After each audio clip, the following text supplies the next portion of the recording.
ദൈവത്തിൻ്റെ പരിശുദ്ധമായ നാമത്തിന് സ്തോത്രം ചെയ്യുകയും സ്തുതിക്കുകയും ചെയ്യുന്നു. കർത്താവിനാൽ അനുഗ്രഹീതരായ ദൈവമക്കളെ, സന്തോഷത്തോടെ ഈ നല്ല കർത്തൃദിവസത്തിൽ എനിക്ക് നിങ്ങളോട് ദൈവത്തിൻ്റെ വചനം പറയാൻ തരുന്ന ഈ നല്ല സന്ദർഭത്തിനായിട്ട് ദൈവത്തെ വാഴ്ത്തി സ്തുതിക്കുന്നു. കർത്താവിൻ്റെ അനുഗ്രഹവും ദൈവത്തിൻ്റെ കൃപയും ഇന്നത്തെ ദിവസവും ദൈവം നമുക്ക് നൽകി തരട്ടെ തിരുവചനത്തിലൂടെ എന്ന് ഞാൻ ആത്മാർത്ഥമായി പ്രാർത്ഥിക്കുന്ന കൂടെ നിങ്ങൾക്കെല്ലാവർക്കും യേശുക്രിസ്തുവിൻ്റെ ധന്യമുള്ള നാമത്തിൽ എൻ്റെ വന്ദനങ്ങൾ അറിയിക്കുന്നു.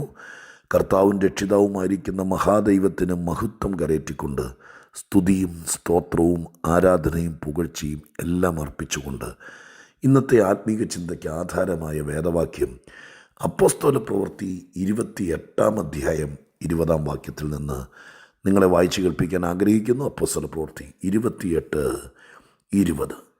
ഇത് ഹേതുവായി നിങ്ങളെ കണ്ട് സംസാരിക്കണം എന്ന് വെച്ച് ഞാൻ നിങ്ങളെ വിളിപ്പിച്ചു. ഇസ്രായേലിൻ്റെ പ്രത്യാശ നിമിത്തമാകുന്നു ഞാൻ ഈ ചങ്ങല ചുമക്കുന്നത്.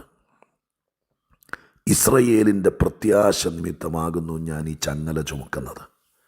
പ്രത്യാശ നിമിത്തം ചങ്ങല ചുമക്കുന്നവർ. പൗലോസ് അപ്പോസ്തലനാണ് ഈ പ്രസ്താവന പറയുന്നത്. പൗലോസ് ഇപ്പോൾ റോമിലെത്തി നിൽക്കുകയാണ്. തൻ്റെ ശിക്ഷാ നടപടികൾ നടക്കുന്ന സമയം കൈസരിയിൽ വെച്ച് പൗലോസ് റോമൻ പൗരനാണ്. അനധികൃതമായിട്ട് അനീതിയായി യഹൂദന്മാരുടെ സമ്മർദ്ദ നിമിത്തം പൗലോസിനെ അവിടെ വെച്ച് ബന്ധിപ്പാനും ചാട്ടവാറ കൊണ്ട് അടിക്കാനും കോലുകൊണ്ട് തല്ലാനൊക്കെ റോമൻ പട്ടാളത്തിൻ്റെ അധിപൻ പൗലോസിനെ വിചാരണ ചെയ്യാൻ, ചോദ്യം ചെയ്യാൻ വേണ്ടി പട്ടാളക്കാരെ ഏൽപ്പിക്കുമ്പോൾ കൈസറെ അഭയം ചെന്നു. റോമൻ പൗരന് അങ്ങനെ ചെയ്യാമെന്നുള്ളത് റോമൻ നിയമത്തിൽപ്പെട്ട കാര്യമാണ്.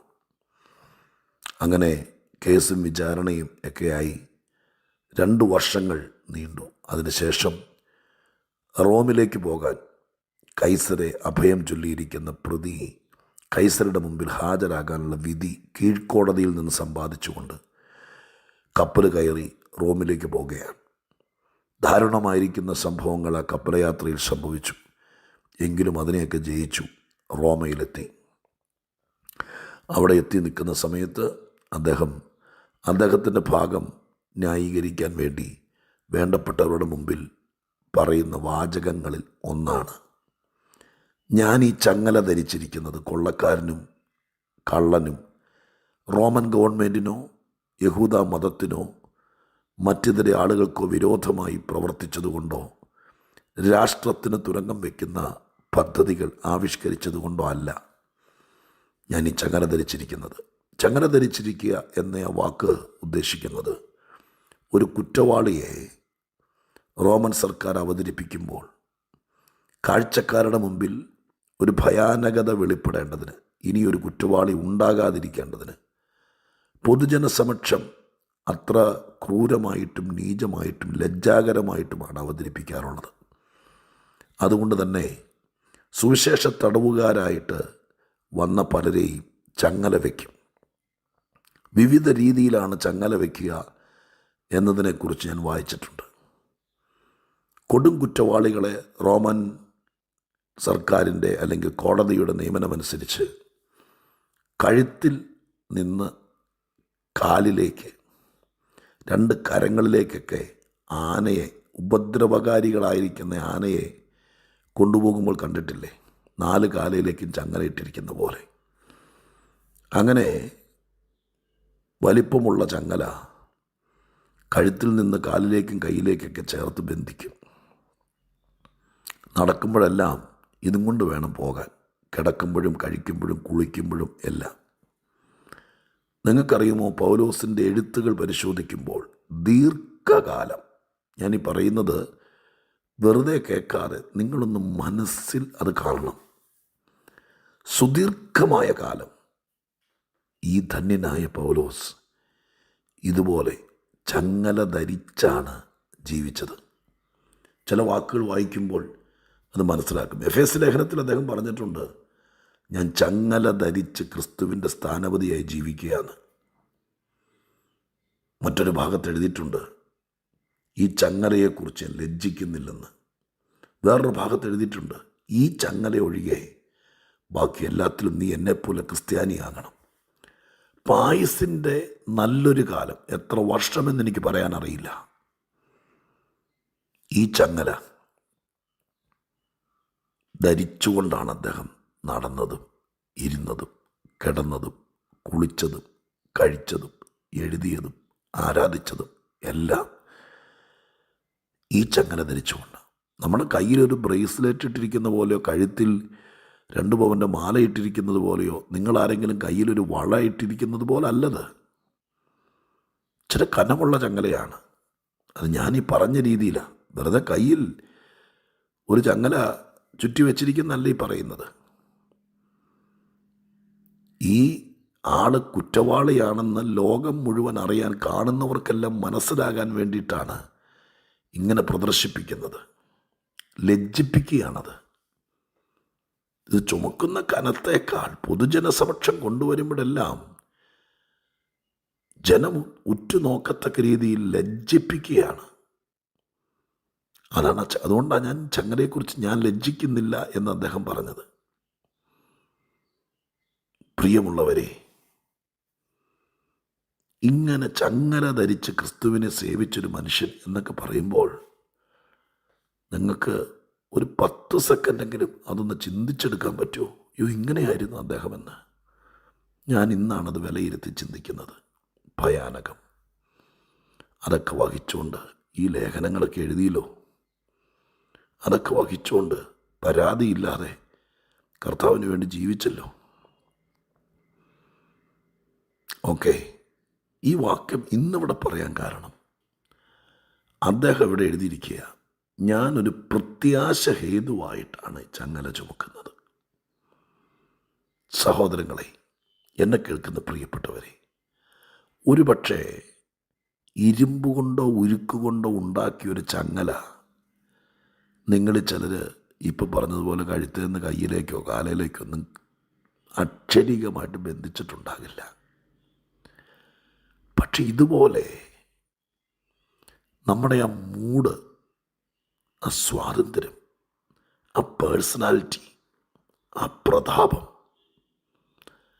അതിനെ ഒതുക്കിക്കളയത്തക്ക രീതിയിൽ കണ്ണുകൊണ്ട് കാണാത്ത ഒരു കൂച്ചുവിലങ്ങ്, ചിലർ കൂടി പറഞ്ഞ ചില വാക്കുകളായിരിക്കാം, ചിലരെല്ലാവരും കൂടി ഉണ്ടാക്കിയ ഒരു അജണ്ടയായിരിക്കാം, ഈ അടുത്ത കാലത്ത് ചിലരൊക്കെ പ്ലാൻ ചെയ്തിരിക്കുന്ന ഒരു ഗൂഢ പദ്ധതിയായിരിക്കാം.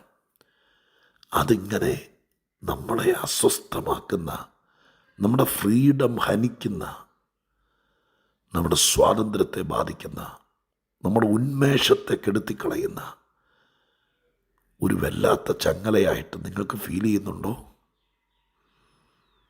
നിങ്ങൾ നല്ല വസ്ത്രം ധരിച്ചാണ് വീട്ടിൽ നിന്ന് പുറത്തിറങ്ങുന്നത്.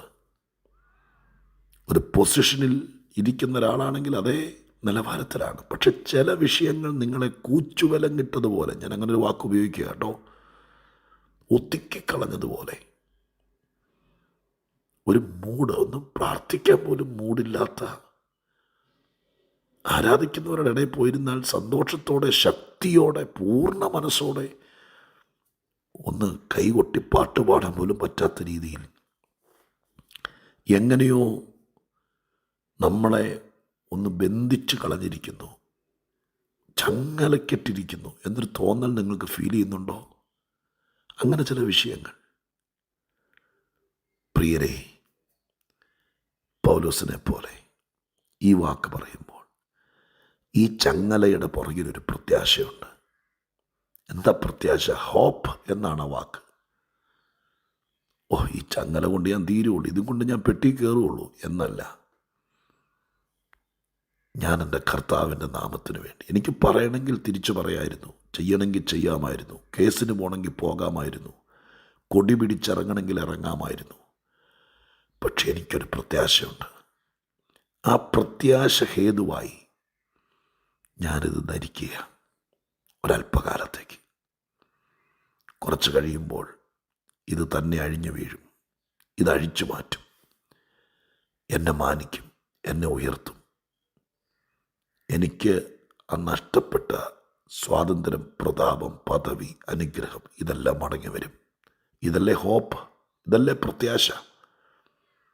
ഒരു ചങ്ങല ശരീരത്തിൽ വരുമ്പോഴേക്കും തീർന്നു, ഇനി നീ ഇല്ല, നീ ഒതുങ്ങി, നീ എങ്ങനെ പുറത്തിറങ്ങും, നീ എങ്ങനെ മനുഷ്യരുടെ മുഖത്ത് നോക്കും, നീ എങ്ങനെ സഹപ്രവർത്തകരുടെ മുമ്പിൽ നിൽക്കും എന്നൊരു തോന്നൽ നമ്മളെ വേട്ടയാടുന്നുണ്ടെങ്കിൽ നിങ്ങളതിനെ ശാസിക്കണം.